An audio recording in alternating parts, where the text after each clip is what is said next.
L'engagement va être donné par le PAUC. C'est parti pour cette rencontre, la suite de la 19e journée de l'Ikimoli Star League. Un Nantes qui veut poursuivre sur sa lancée et rester au contact des équipes de tête. Et Aix qui veut relever la tête.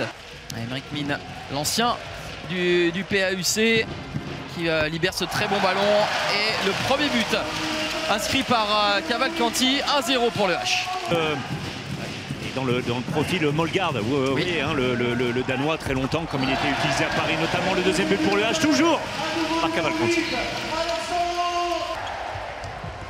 Aymeric Mine avec la passe de Jorge Maqueda et la finition d'Audrey Ozzola, c'est léché, ça fait 5+1 pour le H. Les Nantais qui sont capables de mettre du rythme. Et pour l'instant, le temps mort n'a pas été suivi des faits. Et il faut, au prix d'un exploit individuel de Yann Tarafeta, à replacer, hein, Gabriel Loche avancé comme ça, et voilà, regardez. Ouais, bien sûr, bien sûr. Il n'arrivait pas à se situer. La désorganisation de cette défense aixoise dont il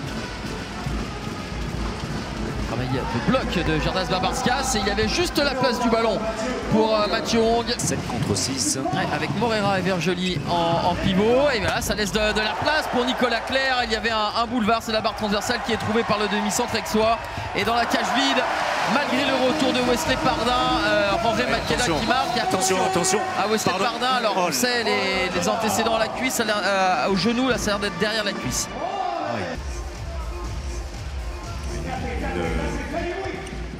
Revenir au jeu, bien fait encore une fois. Oui, bien voilà.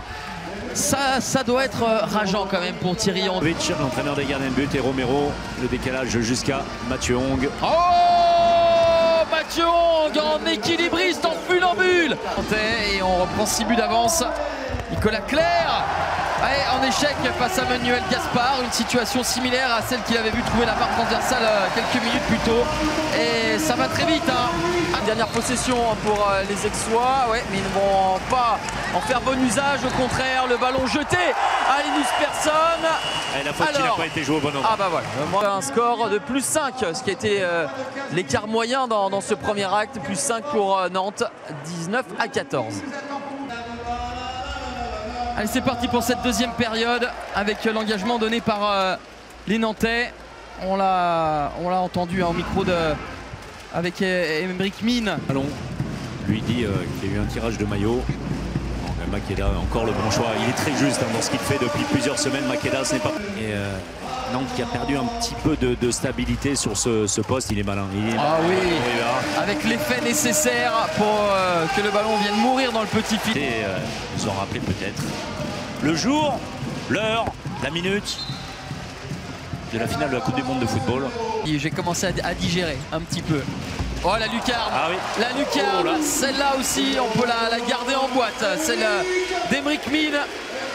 Jardas Babarskas qui est devant, ballon volé par Aymeric Mine. Il y a eu un nombre incalculable de buts dans la cage désertée. Raphaël avec le Paris Saint-Germain en déplacement demain à Chambéry.